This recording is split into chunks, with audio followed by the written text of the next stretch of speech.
Bonjour à tous et bienvenue dans ce nouvel épisode de Ciné 3000. Et aujourd'hui, nous allons parler de science-fiction. Une science-fiction française avec Chien 51 de Cédric Jiménez et science-fiction américaine avec le dernier Predator Badlands de Dan Trachtenberg. Le programme ALMA et son inventeur Georges Kessel sont les ennemis du peuple. ALMA. Reconstitution. On m'a verrouillé avec une flic de la zone 2. Il faut que j'enquête avec elle. Sur l'assassin de Kessel. On a pris en chasse un véhicule noir, pas d'identité associée. Donc nous allons commencer avec Chien 51, petit synopsis comme il est de coutume. Dans un futur proche, Paris a été divisé en 3 zones qui séparent les classes et où l'IA ALMA a révolutionné le travail de la police, jusqu'à ce que son inventeur soit assassiné et que Salia et Zem, 2 policiers que tout oppose, soient forcés à collaborer pour mener l'enquête.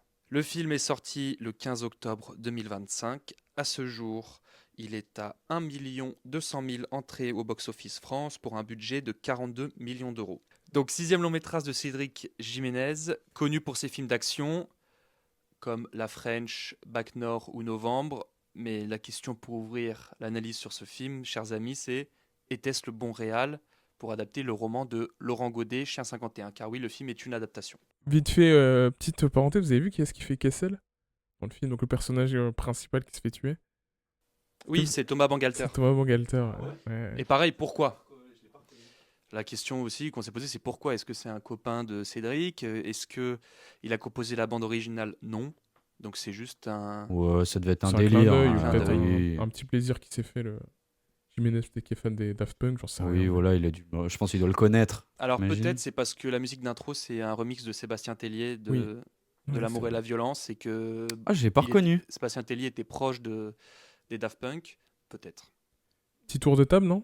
Ouais, petit tour de table, mais bon, je pense que tout le monde a, au vu de notre ton sarcastique, tout le monde a compris. Nico? Ah bah, je pense que c'est César du meilleur film haut la main. hein. Non, j'ai pas aimé du tout.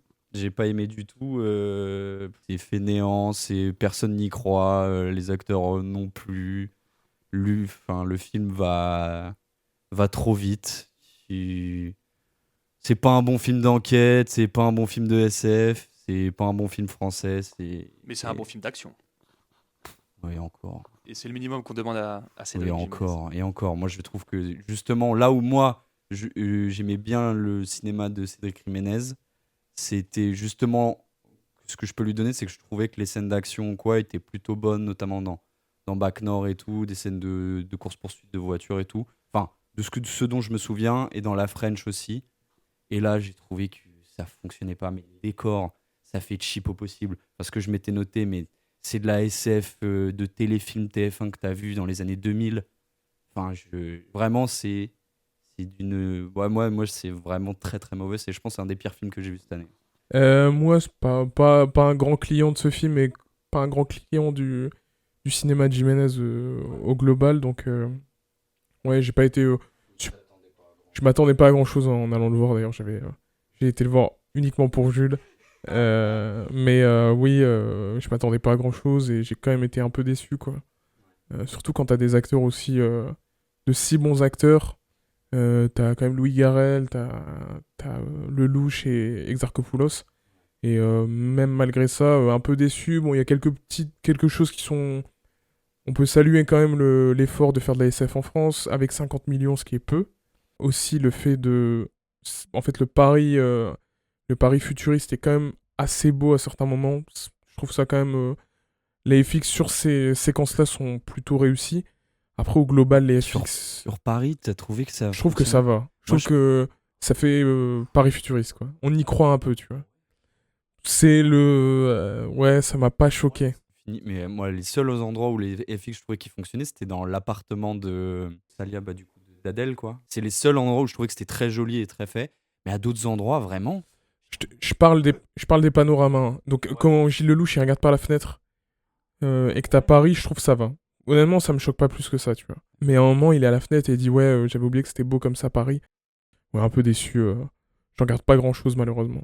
Comme je vous l'ai dit, donc oui, ce film est à mon initiative. Je les ai traînés au ciné. Parce que, bon, même si moi non plus je n'ai pas aimé le film et il est plutôt très moyen, mais je soutiendrai toujours ce genre d'initiative dans le cinéma français. La note 5 étoiles qui est tombée sur les tables. Oui, oui, je soutiens le film, même si je ne l'ai pas aimé. Ouais. Je soutiens ce genre d'initiative, surtout dans notre écosystème actuel. Oui, sinon, c'est plutôt raté. Et moi, je pense vraiment que ce n'était pas le bon réalisateur pour mettre en scène cette adaptation. Parce qu'il faut rappeler donc, que c'est un livre de Laurent Godet, Chien 51. Le livre a été, bon, comme souvent dans une adaptation, ce qui est normal aussi, mais ça ne ressemble en rien au livre qui se passe en Grèce, où il n'y a pas la thématique de l'IA. Mais pour les bons points, oui, comme Habib, moi je trouvais que l'univers était plutôt respecté dans un Paris futuriste. Ça m'a pas, les VFX m'ont pas choqué plus que ça. J'y ai cru. Et bon, bah, les scènes d'action sont lisibles et plutôt bonnes, mais ça, c'est le minimum qu'on demande à ce réalisateur. Il n'y a pas tant de scènes d'action que ça, je trouve, quand même. Parce qu'il y a celle avec Adèle et le drone, elle Allez. est vraiment pas cool. réussie. Ouais, oui, oui. Mais les scènes les fausses voitures futuristes, mon cul, là, avec des lettres de partout. Non, c'était des vraies voitures, tu sais, avec les voitures noires et tout, là, de... Oui, non, mais Euh, oui, c'était des vraies voitures, mais enfin, tu vois ce que je veux Oui, dire, c'est oui, que oui. c'est paresseux, c'est... Enfin, je sais pas. En fait, le problème, je trouve, du film, c'est que... en fait, la SF, elle est que artificielle, un peu. Bah ouais, En fait, elle est que sur Paris et... en fait, Et des sur une portes, possible frère, IA, ils tu ont mis des vois. portes sur les ponts, génial. Et en fait, ouais, c'est vrai que Paris, la SF d'un Paris où t'as juste des tours et des lumières partout, bon, une fois que t'as passé ça, c'est pas plus profondément. Enfin, on n'a pas Oui, la de. ville est pas mise Oui, en voilà, c'est avant, ça. En fait, quoi. tu Tu vois prends jamais pas le Paris, temps, tu c'est vois. dommage. Parce que justement, c'est ce qui te permet de rentrer aussi dans le film. Enfin, si t'as envie d'y croire, il faut qu'on tu montres cet univers, comment il fonctionne et tout. Enfin, la ville, si tu montres un peu Paris, si tu décides de montrer un peu Paris et de personnifier Paris, il faut que tu montres Paris et son univers, comment il est. Parce que dans ce cas-là, si c'est juste pour dire, ah, c'est Paris, regarde, il y a des portes, il y a des voitures un peu futuristes. Et en fait, et moi, je suis pas trop d'accord avec ce truc-là de soutenir absolument, parce que du coup, tu pars sur la même pente que le cinéma américain. C'est du cinéma de science-fiction qui est paresseux, personne n'y croit, et c'est un genre qui mériterait tellement mieux que ça, et il y a des réals en France qui font tellement mieux que ça, que à force de faire des trucs comme ça, et bah, à terme, les gens vont se dire, bon, bah, de toute façon, si c'est pour faire ça et de faire de la bouse comme ça, c'est ce qui vont se faire détourner les gens de ce cinéma-là aussi. Moi, je trouve ça pas... C'est pas encourager, enfin, bête et méchant en disant, c'est une tentative, c'est quand même bien. Non, mais Désolé, non. des trucs comme ça, comme tu dis, il y en a une fois tous les 2 ans. Donc on n'est pas non plus, on n'est pas enseveli Bah, par ce genre de de film. la SF qui se passe en France. Non, il y a un film par an de SF français, à peu près, et puis c'est tout. Le Ouais, règne mais oui. animal, le dernier voyage, tu vois, c'est Ouais, la nuée, oui, oui, tu oui. vois. Mais bon, c'est... Oui, mais c'est... C'est pour ça qu'il n'y en a pas beaucoup, du coup je les soutiens même quand ils sont mauvais. Et c'est pas comme par exemple un Disney qui nous abreuve de toujours les mêmes films. Là c'est quand même assez rare. Mais oui, mais justement, pour moi, c'est pour ça qu'on doit être encore plus exigeant, tu vois. En fait, là, moi, mon questionnement, c'est, comme tu disais tout à l'heure, pourquoi Jiménez? Parce que, alors, je comprends la notion économique derrière tout ça. Il fait Bac Nord, c'est un carton. Il fait Novembre, c'est un carton. On lui dit, ben, je pense que c'est sa proposition de faire Chien 51. Ils ont dû lui dire oui, parce que tout ce qui touche dernièrement, ça devient de l'or, tu vois. Donc, je pense que ça part de cette intention-là. Mais après, au-delà de ça, est-ce que c'était le bon réalisateur? Ça, c'est une vraie question. Parce que je me suis renseigné, j'ai écouté l'interview de Gilles Lelouch par Mehdi Maizi sur France Inter sur le film. Et donc Cédric Jiménez, quand il a rencontré Gilles Lelouch, il lui a dit qu'il voulait faire un film entre Les Fils de l'Homme et Blade Runner. Eh bah, c'est réussi, hein. Et donc c'est là en fait où on touche le problème, c'est que oui, comme tu as dit Habib, je pense, il a dû dire ah j'ai lu ce bouquin, c'est pas mal, c'est de la bonne SF, je le verrais bien transposé en France. Et les producteurs ont dit Hugo Sélignac, encore lui, il a dû dire ok, là on tient le bon filon, on va mettre les acteurs classiques qui tournent bien en ce moment, on va mettre Cédric, un peu d'argent, puis quelques gilets pare-balles de Airsoft, et puis ça va le faire. Mais c'est là où ça se rate. Et je sais pas si vous, mais moi j'ai eu ce ressenti en regardant ce film. Et après, en allant voir les critiques des personnes et certains commentaires, on l'a tous un peu eu, c'est que c'est un film qui sort en 2025 de science-fiction, mais on a l'impression que c'est un film des années 90-2000. Moi, j'ai beaucoup pensé à Minority Report, Ouais, qui est pareil. sorti en 2002. Je vous en avais parlé la dernière fois en off, mais je ne sais pas si vous avez eu l'occasion du coup de le voir ou pas encore. Mais moi, ce que je vous conseille avec un pari futuriste où tu y crois, je vous conseille Ares, un film qui est sorti il y a 2016. 2016, donc il y a pratiquement 10 ans. Et alors, il faudrait que je le revoie parce que, mais moi, à l'époque, avec le budget, je pense qu'il devait être ridicule qu'ils ont eu, mais tu crois, mais 4 fois plus, quoi. Après, 50 millions, c'est pas grand-chose non plus, hein, pour un film de cette ampleur.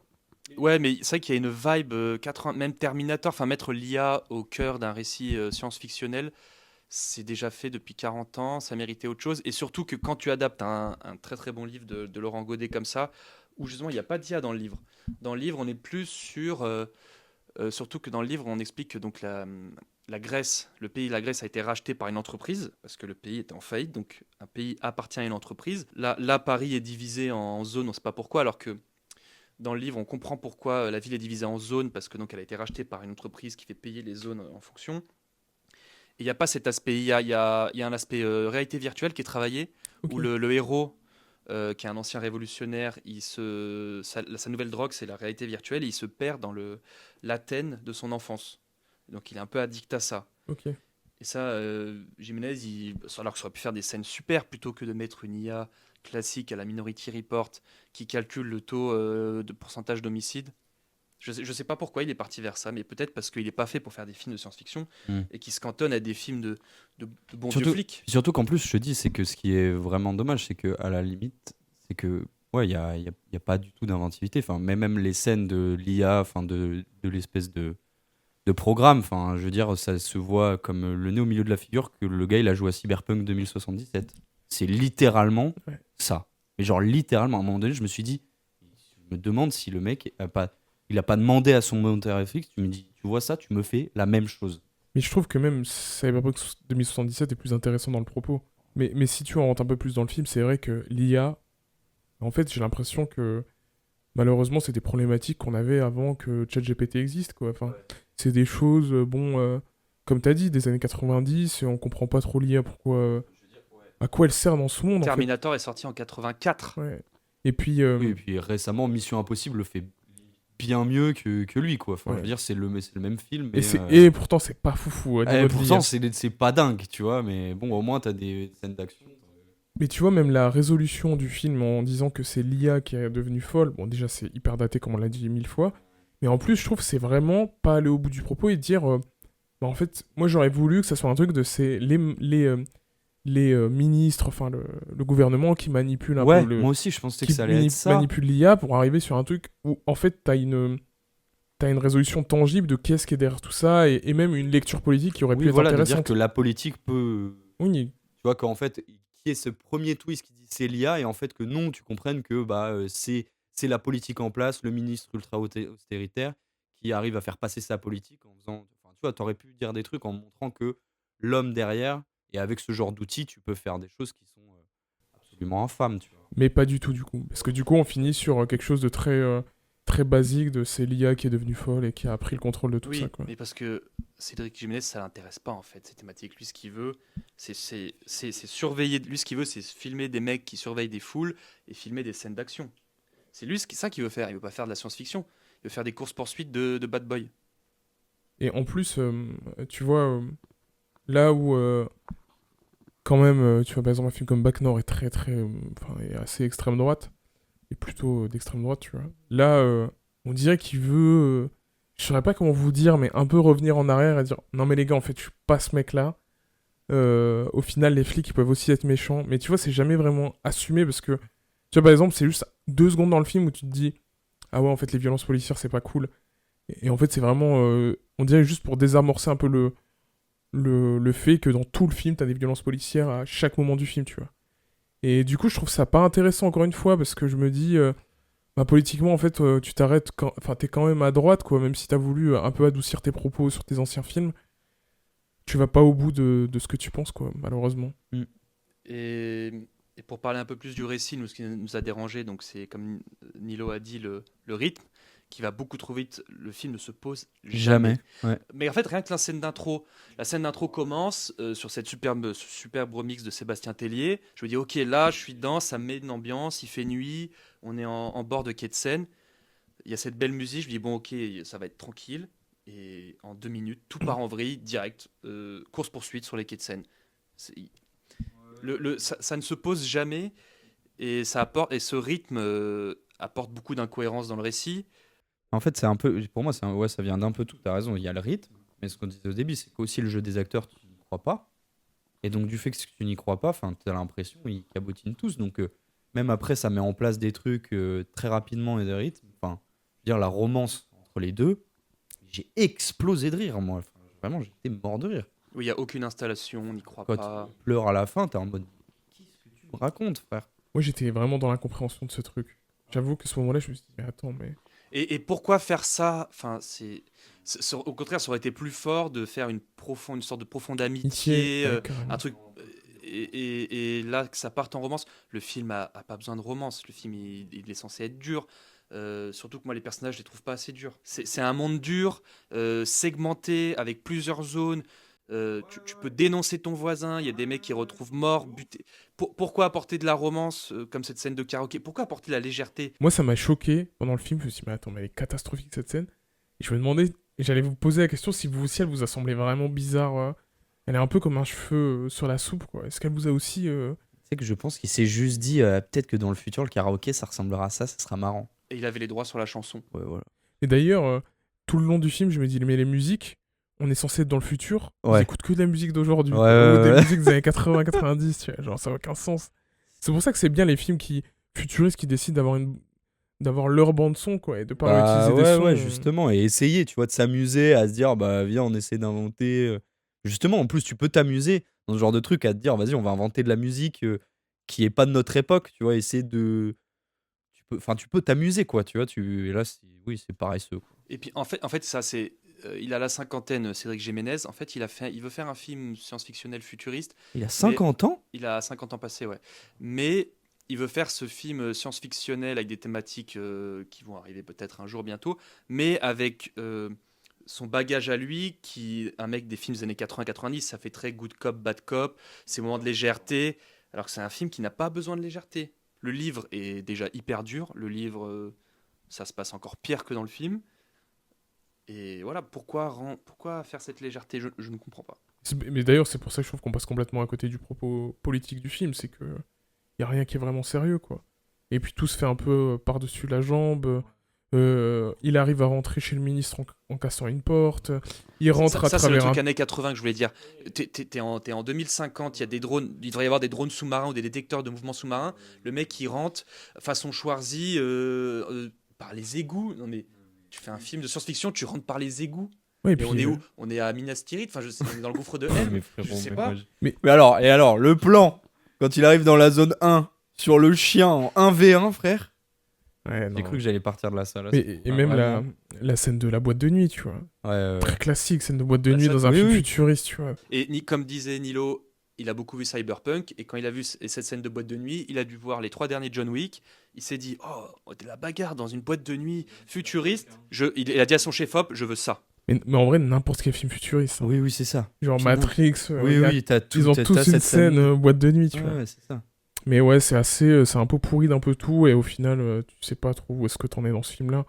Et les acteurs, ouais, on en a pas parlé plus Oui, précisément. parlons de l'acting maintenant, parce que le film fait 1,2 million, parce qu'il y a Gilles, Adèle, Romain Duris, Louis Ouais, et puis en Garrel, Louis plus, le Garrel. casting, quand même. Hein, Qui est 4 étoiles, hein. Grosse tête, hein. Enfin, c'est des gros noms. et des très bons acteurs. Romain Oui, Duris, oui. dans Le règne Ah non, animal, mais- il est super. Ah, mais Dans un film moi, de SF. je remets pas du tout en cause les acteurs et actrices en tant que tels dans le film. Moi, Gilles Lelouch, je trouve, c'est le moins. Ouais, ça pareil. va. Gilles Lelouch, ça va. Il rattrape le Mm. reste. Mais Ouais. alors, le reste. Même Adèle, qui est une super actrice, là, je n'y crois pas. Pareil, je parle Cédric Jiménez, il ne parle qu'en référence de son temps. La coupe au carré noir de Adèle Exarchopoulos, c'est Enki Bilal, c'est de la bande dessinée de SF française. C'est Nikita. C'est Nikita de Luc Besson. C'est ça. C'est vrai qu'avoir un casting comme ça et de pas en profiter plus, je trouve ça quand même vraiment dommage. Surtout que vraiment, Adèle, ça m'a vraiment choqué, Adèle, parce que je trouve que c'est une super actrice. Et là, mais il n'y a aucun moment dans le film où je trouve qu'elle est juste, quoi. La fameuse scène de course-poursuite avec les drones, elle est vraiment ratée, quoi. Même physiquement, elle est pas préparée en fait. Tu le sens quand elle court. Je n'y ai pas cru. C'est censé être une flic de la zone 2, une tueuse qui même le Premier ministre vient la voir pour lui dire qu'elle a du potentiel pour monter en grade. Elle est censée être affûtée, etc. Elle court. Je me dis mais non mais c'est pas une flic d'élite. Surtout c'est son seul, un peu le seul moment d'action de sa part. Ce moment où elle tire et tout. Et puis, au final, elle est vite. On voit pas sa vraie force, quoi, vu que elle est éliminée dès son premier combat, quoi. Donc c'est un peu dommage. Ouais, c'est vraiment dommage d'avoir autant de bons acteurs et de pas en profiter plus que ça. Mention spéciale à Lala Ace et Artus. Oui, carrément. Je suis très content de voir Artus parce que moi je trouve que il fait très bien la comédie au sens rigolo du terme, mais c'est aussi un très bon comédien dans le Bureau des légendes. Ouais, dans le Bureau des légendes, c'est là où il est génial. Bon. Et là, je le trouve très cool aussi. Et Lala Ace, elle a une sorte de charme magnétique. D'ailleurs, j'en profite rapidement pour parler de la partie acting, parce que c'est un peu un des trucs que j'ai vu beaucoup ressortir dernièrement à la sortie du film, c'est on voit toujours les mêmes acteurs. Et on voit toujours les mêmes acteurs, c'est-à-dire on voit toujours Adèle, on voit toujours Gilles Lelouch, on voit toujours Louis Garrel et Romain Duris. Du coup, j'ai fait mes petites recherches, et je voulais savoir si c'était vrai. Est-ce que c'est vrai qu'on voit trop ces acteurs? Donc j'ai regardé sur les 3 dernières années, sur les 2 dernières années, depuis 2023, combien de longs métrages comptaient au moins un des 3 acteurs. Et on est à 18 longs métrages. Donc ça fait 6 par an. Qui contiennent au moins un des 3. C'est énorme. De ce que j'ai vu, en termes de moyenne française, c'est 1 à 2 films importants par an par acteur. Et là, du coup, on serait à 6 par an, tu vois. En soi, Romain Duris, en 2023, il a fait 4 films. En 2024, 2. Et en 2025, un seul. Adèle, en 2023, c'est 5 films. 2024, 2. Et 2025, 2. Et Lelouch, c'est 4 films en 2023. 1 en 2024 et 1 en 2025. Adèle, en fait, leur année 2023, c'est 4, 5 et 4. C'est énorme. Niveau effet, est-ce qu'il y a des plans qui vous ont marqué? Ah si, je me suis posé un moment sur la confrontation aussi entre le ministre de l'Intérieur et Salia. Quand il la recadre, il y a un problème, la règle des 180 n'est pas respectée. Donc la règle qui dit que dans un dialogue, la caméra doit être du même côté des 2 acteurs pour le champ contre champ, sinon ça brise quelque chose au niveau de l'œil et le spectateur se perd. Et là, cette règle n'est pas respectée parce qu'il y a aussi un jeu de miroir, que j'ai trouvé ça intéressant, sur le fait que, jeu de miroir, ça veut dire que le ministre de l'Intérieur dit quelque chose, mais au final, c'est peut-être autre chose qui est en train de se passer. Donc, c'est là où tu te dis, ah ok, là, il a tenté quelque chose de mise en scène, la mise en scène veut dire quelque chose, mais c'était fait bizarrement et ça m'a un peu sorti du champ contre champ, de casser cette règle absolue du cinéma. Et aussi, c'est dommage qu'au niveau pareil du scénario, on ne soit pas resté sur ce personnage de repenti, parce que on se rend compte en filigrane qu'il a balancé ses collègues à l'époque, et après il est rentré dans la police. Et dans le livre, c'est un des pivots du récit, cette culpabilité d'avoir balancé tous les siens pour se sauver lui-même. Ça y est dans le livre jusqu'au bout, et c'est pour ça qu'il est addict à la VR et c'est un mec hyper sombre. Et il y a rien aussi dans le livre, il y a beaucoup de choses sur l'écologie. En fait, ils sont protégés par des dômes parce que la couche d'ozone a pété, donc le soleil est trop fort. Et les dômes, parfois les dômes peuvent s'ouvrir parce qu'il y a des chutes de pierre du ciel. Enfin, c'est vraiment on n'est pas dans le solarpunk, pour faire référence à un de nos autres épisodes. Ça va mal. Et là, juste Paris est divisé en zones. Littéralement, on voit des portes et Banlieue 13 est plus ambitieux. Enfin, littéralement. Si je me disais pendant le film, j'ai préféré largement Banlieue 13. Mais c'est littéralement mieux, frère. Mais allez voir Arès, hein. Par pitié, frère. 4 millions, donc 10 fois moins de budget, il y a 10 ans. C'est de la vraie science-fiction, frère. C'est un pari futuriste. So this is your first hunt.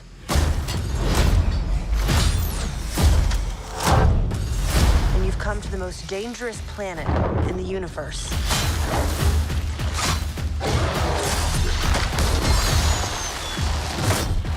On va commencer sur Predator Badlands, qui est le dernier film de Dan Trachtenberg, qui a aussi fait Prey, qui est sorti sur Disney+, que beaucoup de gens ont aimé. Casting, c'est Elle Fanning, et donc il fait Tia Tessa, qui est le double du film, et on a aussi Dimitrius Schuster-Kolomatangi, qui fait le Predator de ce film.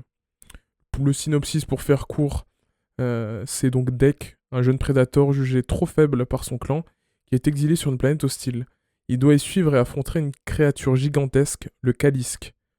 C'est très court, c'est un film d'action, tout ce qu'il y a de plus classique, donc voilà, l'histoire n'est pas très très profonde, mais bref. Le budget et le box-office, on est sur un budget de 105 millions de dollars, et le box-office mondial actuellement, il est à 136 millions de dollars.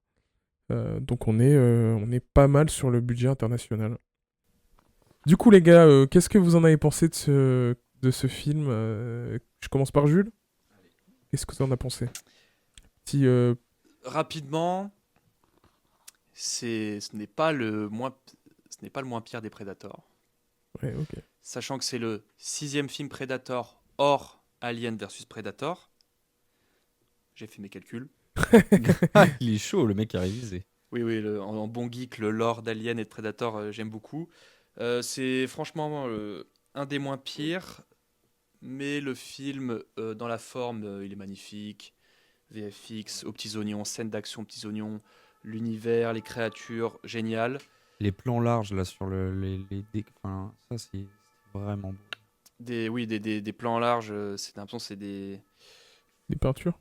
Ouais, des sortes de peintures. Vraiment, tu pourrais le mettre en fond d'écran. Ah, ouais, un c'est- fond d'écran de gamer. Il y a 2 fois, j'étais en mode waouh. Et Cool, quoi. donc très bon dans la forme, à l'américaine, Disney, c'est carré. Mais dans le fond, c'est pas intéressant. Ce n'est pas le bon message pour un Predator. Predator, on s'attend à un film sanguinaire, sans concession. Là, Disney fait du Disney. Petite bébête mignonne, acceptation de l'autre, on se trouve sa propre famille. Mais moi, je veux pas voir ça quand je suis le plus grand prédateur de l'univers étendu, qui chasse des monstres terrifiants. Je veux pas qu'on me parle de famille et d'acceptation de soi et de la différence. Non, c'est une société violente. Je veux un film violent, mais c'est Disney. Voilà, rapidement. Ok. Vas-y Nico, à toi. Je suis à peu près d'accord avec tout ce qu'a dit Jules dans l'idée. Moi, bah oui, on a parlé du coup des décors, mais que les effets visuels étaient quand même, ouais, c'est ça, très convaincants. Notamment, je trouve sur le costume bah, du Predator, donc de Deck. Enfin, je trouve que les effets sont assez bluffants. Ça marche hyper bien là. Son Parce que visage ouais. est vraiment bien. Ouais. C'est parce que c'est la première fois, je crois, dans un film où tu les vois autant. Puis en plus, ils parlent, donc t'y crois, quoi. C'est assez bluffant, moi, je trouve. J'étais assez bluffé. Sur le reste, moins sur les autres créatures. Voilà, parce qu'au final, c'est un peu un bestiaire. Tu vois, un peu un bestiaire différent. Effectivement, t'as la bébête de Disney, c'est littéralement un Pokémon, le machin. Enfin bref, au bout d'un moment, ouais, je sais pas ce que je m'attendais à voir. C'est vraiment, ils ont essayé de faire une espèce de Gardien de la Galaxie. Enfin, il y a beaucoup d'humour. De l'humour sarcastique à la Marvel, de la part du coup du personnage de... C'est Elle Fanning, c'est ça? Ouais, Elle Fanning. Elle Fanning. Qui a pas sa place ici. Moi, il y a des incohérences que je comprends pas, qui me font sortir aussi du film. Et ça, c'est vraiment dans la diégèse du film, enfin, l'histoire, mais c'est des trucs. Pourquoi est-ce qu'il y a certains androïdes qui ont la trad universelle, d'autres non? T'as des trucs où tu tues des robots dans un endroit qui est gardé, où il y a que des robots, donc si t'en élimines un, enfin, c'est le genre de truc, tu te dis, bah, forcément les autres vont être au courant. Enfin, t'es relié par. Enfin, c'est de l'électronique, quoi. Enfin, je sais pas, moi, il y a des choses où t'es un peu en mode, bah, je n'y crois pas, en fait. Tu respectes pas ton univers. Donc, moi, j'ai trouvé ça, ouais, à part joli, effectivement. Et puis après, effectivement, tout le message du film, c'est bateau as fuck. Enfin, tu l'as vu 100 fois. En vrai, le film est sympa, tu vois, il est pas mauvais, j'ai pas passé un mauvais moment, mais c'est une histoire que t'as déjà vue des centaines de fois. Donc, pour des jeunes ados qui ont jamais vu ce genre de choses, effectivement, le message passé est hyper bienveillant, hyper bien. C'est effectivement, tu choisis ta famille, t'es pas défini par tes liens de sang, par la parentale. Tu choisis qui t'as envie d'avoir autour de toi et qui t'a envie d'aimer aussi, enfin, avec qui t'as envie d'être. Et donc ça là-dessus c'est joli, mais effectivement c'est pas du tout l'œuvre je trouve. Si on part là-dessus, même si et en fait je crois que la tentative c'est que tu dénatures aussi complètement, je trouve ton monstre. Il y avait quelque chose de très non dit avec la créature du Predator et tout, et là du coup je sais pas, de l'humaniser autant, de le personnifier autant, tu le fais perdre de sa superbe. Et je sais pas, moi j'ai un peu de mal. C'est pour ça que j'avais beaucoup aimé Prey aussi, qui est resté dans cette veine un peu. Bon, le Predator arrive sur Terre et en fait, de le faire parler, de le faire un truc. Je pense t'aurais fait le même film, mais sans ses sous-titres. Juste en les faisant parler par le non-dit, par la gestuelle. Juste, tu comprends pas, mais que par les conventions sociales que toi tu connais, on aurait pu comprendre. Parce que franchement, alors ça on l'a vu, mais ils ont fait la même scène que dans Tron Ares, quand ils sont autour du feu, où le mec, où t'as la meuf qui lui dit « Ah, mais tu as perdu ton frère. Ah, mais tu es en deuil, là. » Je suis en mode, mais ils se foutent de la gueule de qui, frère? Ouais. Qu'est-ce que c'est que ces films où tu racontes ce qui se passe? Genre, c'est désastreux, c'est prendre les gens pour des imbéciles. Enfin bref, voilà, bon, j'arrête mon monologue, mais voilà, c'était Il nous a passable. fait un petit 5 minutes, là. Ouais, Oui, c'est vraiment, ça, on désolé, voulait un avis à chaud, il était très chaud. Ah oui, il Désolé. était... Désolé. Et C'est pas grave. avant de passer à toi, Habib, je voulais noter aussi dans les bons points le travail du son, l'ambiance sonore, qui est très bien travaillée Oui, et qui te permet de rentrer dans le film. Les premières 10 minutes, ça permet vraiment de rentrer dans l'univers. Moi, j'ai plutôt bien aimé, en vrai. J'ai passé un bon moment. J'ai trouvé ça audacieux, en fait, de prendre le... En fait, d'agrandir l'univers, même si ça reste... C'est très disneyen de faire ça et de sympathiser tout le monde, de sympathiser le méchant. Enfin, le Predator, c'est en gros un méchant pour l'espèce humaine. De le sympathiser, de rendre le film non violent, parce que t'as que des robots, donc il n'y a pas de sang, donc ça plaît à tout le monde. En fait, tu perds un peu de la violence du Predator, qu'on retrouve dans tous les autres films. Mais je sais pas, j'ai trouvé ça attachant, j'ai trouvé ça... C'est peut-être pas ce qu'on demande au Predator, mais moi j'ai passé un plutôt bon moment. En fait, je trouve ça vraiment diversifié. C'est un beau contre-pied de faire ça. Et je trouve que ça élargit en fait l'univers de Predator, parce que ouais, t'as le Predator qui tue les humains, et t'as ce Predator là qui sympathise avec un robot. Ouais, je trouve que ça étend un peu l'univers. En fait, l'un peut aussi aller avec l'autre. Sachant que lui, il est... donc ce Predator-là est exclu, on peut considérer qu'il est peut-être différent des autres, et c'est pour ça qu'il a cette voix-là, et qu'il n'a pas comme cible des humains. Donc moi, j'ai trouvé ça intéressant. Après, bon, comme vous l'avez dit, en fait, tu comprends le... En fait, c'est vouloir faire de cette licence Predator une licence lucrative à la Marvel, où tu fais 1000 suites, où tu peux vendre du merch sur ça. Comme t'as dit, t'as la bête mignonne, le Predator il tue plus d'humains, il n'y a pas de sang. Donc oui, ce côté-là est un peu détestable. Et c'est le problème avec l'empire Disney qui petit à petit s'agrandit en rachetant tous les studios historiques et en mettant la main sur des licences iconiques. Ça transforme les choses. Tous les films se ressemblent, après, quel que soit l'univers. moi je donne du crédit quand même au réal qui a fait du coup Prey, qui était ultra violent, où il tue des humains. Enfin, je pense que, en tout cas, c'est Trachtenberg, il a pas de problème avec ça. Parce que, donc déjà, bon, t'as Prey qui était direct ou DVD, et j'ai l'impression qu'ils lui ont laissé la licence. Bon, t'as l'impression que le gars a quand même un respect pour. Je pense qu'il y a un cahier des charges Disney qui arrive avec ce film. Il l'a envoyé au cinéma, je pense qu'il y avait des choses en disant, je pense qu'il n'a pas réussi à avoir le PG-13, ce genre de choses. Mais il avait aussi fait, du coup, j'étais pas sûr, mais c'est lui qui a aussi fait le film d'animation qui est réel, Predator Killer of Killers, qui était vachement bien. Parce que justement, aussi dans celui-là, t'as ce truc de la langue. Parce que t'as un truc dans ce film, bon, pour pas vous spoil, mais t'as plusieurs histoires de plusieurs humains différents. Et. Enfin, dans le film, t'as pas d'humain. Là, tu parles du manga. Ouais, du film d'animation. Et il y a ce truc de la langue où ils se comprennent pas. Ouais. Et donc, je ne comprends pas pourquoi dans celui-là, ils ont absolument voulu foutre des sous-titres. Mais parce que c'est un budget à 150 millions et qu'il faut un acteur humain et qu'il faut. Mais t'as pas besoin. Oui, mais T'avais c'est Elle Disney. Fanning qui, à la limite, parle, qui aurait parlé et à la limite, mais tu comprends pas l'autre. Tu vois, tu fais du.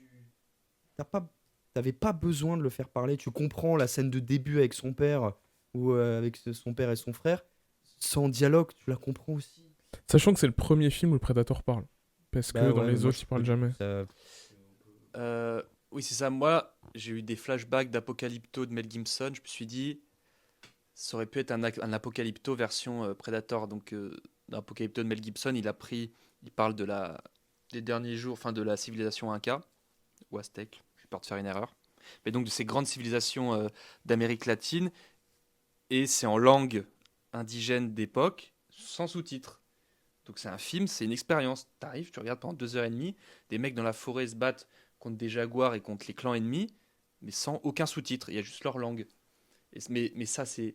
Mel Gibson, il l'a fait parce qu'il est indépendant, il a pu le faire avec son nom, mais C'est pas la même volonté. Disney, s'ils veulent, eux, leur but, c'est de faire de l'argent. Jamais ils se diront la moitié du film est muet. Ce qui aurait été génial, t'as raison. bah, moi, je pense que ça aurait fait. Parce que là, c'est un film que t'as vu, que t'as revu. Enfin, du coup, moi, je trouve que tu Oui, mais fais d'un perdre côté- oui, mais tu fais perdre. Oui, Tu mais vois ce que je veux dire là, à ce truc-là, à ce monstre iconique du cinéma, au même titre que le après, Xenomorph. c'est pas lui, quoi. Enfin, c'est pas. C'est un autre Predator. Enfin, c'est un autre. Mais oui, mais C'est une autre espèce du Predator. Oui, Il je suis y a plusieurs d'accord. clans de Predators. Il y a Oui. là, on suit les Yoja, mais il y a d'autres Predators. Enfin, ça joue en clan. Donc peut-être que c'est un clan différent. Ouais, ça agrandit le truc. Alors, je sais quels sont derrière les enjeux de tout ça, mais sur le principe. en fait, pour moi, tu prends les gens pour des cons, en fait, t'es incapable. Mais non, mais c'est vraiment. Tu C'est dis, ça veut Disney. dire, tu peux pas foutre quelqu'un 1h45 dans une salle avec un des personnages qui ne parle pas et avec qui la gestuelle. Surtout qu'il a un regard. Enfin, je veux dire, la bête, elle est tellement bien faite, elle a un regard, elle a une expressivité. Les effets sont tellement bien faits, t'as pas besoin de la Mais parole. Est-ce que ça aurait marché? Parce que je veux dire. Ouais, moi, je pense que oui. Mais en fait, est-ce que les gens auraient aimé? Parce que Apocalypto, c'est quand même. C'est pas Mais un film surtout, grand je te dis public, pas que tu vois. tous les persos ne pouvaient pas parler, mais lui, t'avais pas besoin. Ouais, mais du coup, si t'enlèves les. Enfin, oui, après, mais il aurait fallu une. Ouais, mais le problème, c'est qu'il n'y a pas d'humain dans le film.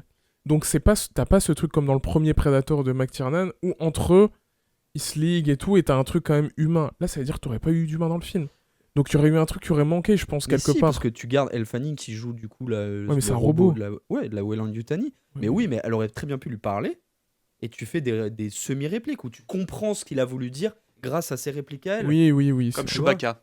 Mais voilà, exactement. oui. Enfin, je veux dire, Chewbacca, ça fonctionne. Enfin, les gens sont. Oui, mais est-ce que tu regarderas un film de 2 heures de Chewbacca? Bah, il y a eu Oui, mais sauf que Solo Star Wars sauf- Story. Sauf que le Predator, à la musique de Chewbacca qui fait comme ça pendant 2 heures, c'est Il le tient insupportable. bien. Mais un Predator, en plus, c'est que le travail sur le son et sa vocalise, elle est hyper agréable. Il y a un truc c'est hyper agréable aussi à entendre à l'oreille. En fait, je suis d'accord, mais je suis pas sûr que le public il cherche. Je suis pas sûr que le grand public aurait recherché ça. Ouais, mais bon. Bah, en Je pense fait, que le fait, comme vous dites, qu'il n'y a pas d'humain dans le film, ça permet d'éviter Le- interdit au moins de 16 ans Ouais, chez ouais, nous bien sûr. et de passer sous la barre du PG-13, donc 13 ans accompagné aux États-Unis. C'est que là, on peut démembrer des robots, on peut démembrer des animaux, mais il n'y a pas de sang rouge. Donc là, ils passent sous la censure. Et donc, s'ils font ça, c'est qu'ils visent un public plus jeune. Et le public plus jeune, il est peut-être pas prêt à voir un Yoja parler dans sa langue sans sous-titres. Non, mais on est d'accord. Oui, oui. Mais c'est l'objectif du film. Non, mais c'est l'objectif du film. c'est d'en faire une licence. Après, c'est que c'est la cible, d'en du faire coup, une- ça se voit. Mais oui, c'est les adolescentes de 12-13 ans qui n'ont pas vu, ou de 10-12 ans, qui n'ont pas vu, et tu permets d'amener ces thématiques-là, effectivement, de la famille, de dire que c'est pas. Après, pour moi, on est très très en dessous des deux premiers. Des deux premiers Predators. Voilà, Ah oui, oui, oui. On est 1000 classes en dessous, quoi. Ouais, ouais. C'est un bon. En fait, Oui, ma pensée, ça serait, c'est un bon divertissement. Je me suis amusé en le regardant, voilà, pas plus, pas moins. C'est un mid-gamme, c'est un milieu de gamme Ouais, film, quoi. C'est c'est du fast-food. Oui, mais ce qui est dérangeant, c'est que donc là, c'est la destination de nos adolescents. Et sauf que le Predator de McTiernan était à destination des adolescents de l'époque, mais sauf qu'il les prenait moins pour des bébêtes. Ah, c'est un film plutôt adulte, le premier Predator, quand même. Oui, C'est plutôt adulte, mais il y a il y a plein d'ados qui ont. Bien Non, Non, sûr. mais adoré. évidemment, mais oui, mais il n'était pas destiné pour les ados. Le gars, je pense, quand il a fait le film de base. Parce qu'il est vraiment violent, le premier. Ah ouais, c'est hard. Hein. Parce que tu vois, c'est que, en fait, ce que je vois dans ce Predator, c'est que je me dis, peut-être le réalisateur, il s'est dit, est-ce que je refais. En fait, d'un côté, je me dis, il aurait pu refaire le même film, tu vois. Enfin, c'est quand même. Le principe du Predator, c'est souvent la même chose au final, tu vois. C'est. T'as un méchant qui. Enfin, t'as l'apex. Le prédateur ultime qui vient tuer des humains. Et en fait, quand tu regardes, c'est que juste les localisations qui changent, quoi. Mais au final, c'est souvent la même chose. Est-ce que lui, il s'est pas dit, j'ai déjà fait Prey, qui respecte le lore, enfin, qui respecte la trame narrative classique d'un Predator. Est-ce que je peux pas emmener la licence autre part? Bah, tu peux, mais en faisant quelque chose d'original, en ne sous-titrant pas le Oui, Predator. oui, c'est ça. Là, ça aurait été très T'aurais bien. pu faire ça. Non, mais moi, je trouve que d'étendre le lore et tout, et justement, là, tu vois qu'il y a les relations de clan, familiales et tout. Moi, je trouve ça hyper intéressant. Les premiers plans, là, sur la planète, où tu vois des ultra structures en fond, des trucs énormes et tout. Moi, j'étais intrigué. J'étais en mode, ok, c'est stylé, il y a des trucs. Enfin, t'as un attrait pour le truc, et c'est ultra bien filmé. Moi, ça, je le remets, mais je trouve qu'il y a des plans qui sont vraiment. Non, et la scène d'intro, là, quand t'es dans la caverne. Alors après, c'est peut-être parce que je l'ai vu récemment, peut-être que je l'ai oublié dans 2 mois, mais Si, Et l'intro dans la caverne. l'intro depuis la caverne, du coup, qui découpe l'écran et t'arrives et en fond, tu vois des trucs. C'était magnifique. Mais moi, ce qui me dérange, c'est que tu peux faire d'autres films. Effectivement, le truc de base de l'Apex Predator qui part pour chasser, mais je pense que tu peux le faire. Enfin, Après, le problème de ce Predator, c'est qu'en fait, par contre, il raconte rien par rapport aux deux premiers Predators, quoi. Tu vois, genre le premier, quand même, t'as la puissance américaine qui se fait détruire par un seul prédateur, tu vois. Là, ça raconte rien, quoi. Enfin, il y a aucun. ça raconte juste Oui, ça la raconte ce que famille, quoi. Mais ça raconte ce que Ouais. ça dit, quoi. Ouais, Enfin, ouais, il ouais, y a voilà, pas c'est ça. il y a pas de deuxième lecture ou Non, de... non, il n'y a pas de. Ou je crois pas, en tout cas. Il y en a peut-être une, hein, mais. Oui, mais elle est très légère, quoi. Alors qu'il y a un truc hyper intéressant à faire sur les sociétés basées sur la violence et l'honneur et les guerriers. Et c'est vu que c'est Disney, comme a dit Nilo, ils humanisent des super prédateurs qui n'ont pas besoin d'être humanisés. C'est pas parce que c'est des bipèdes comme nous qu'ils sont comme nous. C'est une société ultra violente où le père peut tuer le fils parce qu'il est faible. Ça, c'est intéressant. Et pourquoi celui qu'on suit, il est humain parce qu'il aime les autres. Non, et mais que qu'il la puisse différence- changer. Moi, non, mais ça, c'est pas. Moi, ça me dérange pas. Moi, c'est plus. Ouais, c'est comment tu utilises tout ça. Ouais, moi, j'ai eu un gros problème avec la mise en scène. Et après, je trouve que ça va pas. Ouais, ouais. Moi, en fait, mon gros problème, parce que l'histoire, à la limite, bon. Le scénario, on lui demande rien, on demande plus sur ouais, ça, la seconde lecture, sur ce que ça dit. Un scénario basique, c'est pas grave, c'est un blockbuster américain, une licence hyper connue, hyper répertoriée, etc. Donc ça, c'est pas grave si tu veux un scénario basique, mais qui ait au moins quelque chose, une trame, quelque chose en plus. Je pense que, pour être honnête, c'est typiquement le genre de film que t'oublies, quoi. Ah ouais. Enfin, c'est pas un film qui va perdurer dans nos mémoires, quoi. Non, Donc, non, non. à la différence de... Oui, La différence de ça- Sirat. Ça a occupé notre. Ça a occupé notre temps. Oui, oui, oui, non, mais typiquement, oui, un film comme Sirat qui, lui, mais après, pour d'autres raisons qui sont pas non plus forcément les bonnes. Après, moi, les deux premiers Predators, à vie, Ouais, ouais, ouais. j'en garderai, tu vois. Mais tu vois, moi, ce qui me gêne aussi, c'est que là, du coup, tu t'étends l'univers et du coup, tu mets une créature dans le monde du coup du Predator et de l'Alien, une nouvelle créature qui est littéralement intuable, qui est dans cet univers-là, qui n'a aucune gueule. Enfin, le truc, c'est monstre sur 20, quoi. Genre vraiment des poils. C'est vrai que... Ouais. Enfin, tu C'est vois, vrai là, que, elle ouais. est pas- C'est un Pokémon, vraiment, le truc, c'est un Pokémon. C'est Disney. Mais peut-être ce qui nous dérange, c'est que il démythifie le Predator. On le voit parler, on le voit manger, on le voit dormir, comme à l'époque où Ridley Scott a tué sa propre licence en montrant le xénomorphe en plein jour etc. Donc peut-être que c'est ça, en fait, nous, ça nous fait chier parce que ça démythifie.